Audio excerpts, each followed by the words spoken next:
Weather conditions are improving in North Queensland as thousands who were forced to evacuate are being told it's now safe to return home. Lauren Forbes is live in Townsville. Lauren, the Premier is there again today.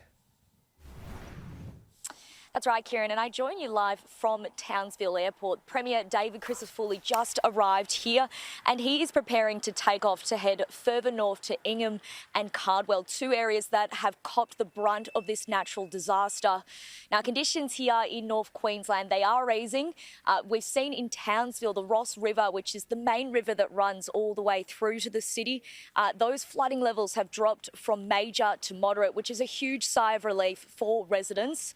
About 6 areas or 6 suburbs there in those low-lying areas were ordered to evacuate by midday on Sunday, but authorities have now given them the all-clear this afternoon to begin returning.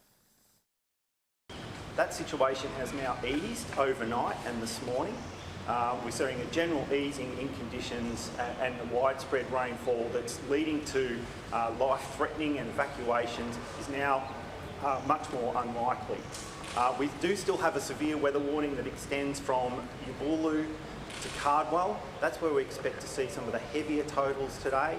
Townsville has been removed from that warning area, but we do have a chance of severe thunderstorms, and that really extends across a broad area from Proserpine to Port Douglas and as far west as Croydon and Julia Creek.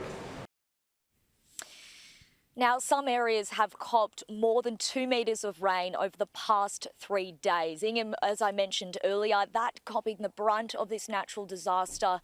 We've seen that town pretty much go under, pretty much inundated by these floodwaters.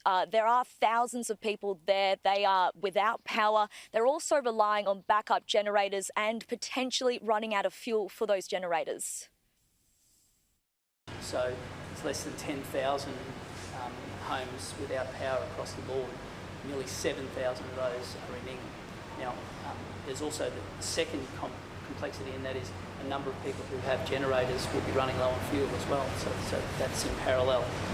But just to reiterate our strategy, first and foremost, it's to urgently get generators in there to get those key assets back online, particularly food and fuel, and then we have to make sure that that substation gets back online.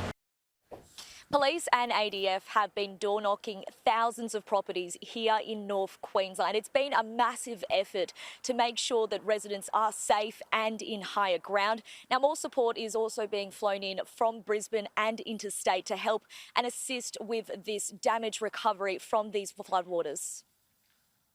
We have more police on the ground than possibly ever before. We have almost 600 police working across the region, assisted by about 140 police who have been deployed from other areas, coupled with hundreds of SES volunteers. And as we heard earlier, there are hundreds more on the way, not only from down south, but from interstate.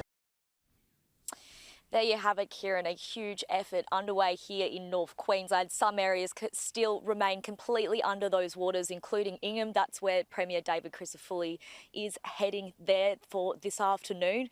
For communities, the work is only just beginning.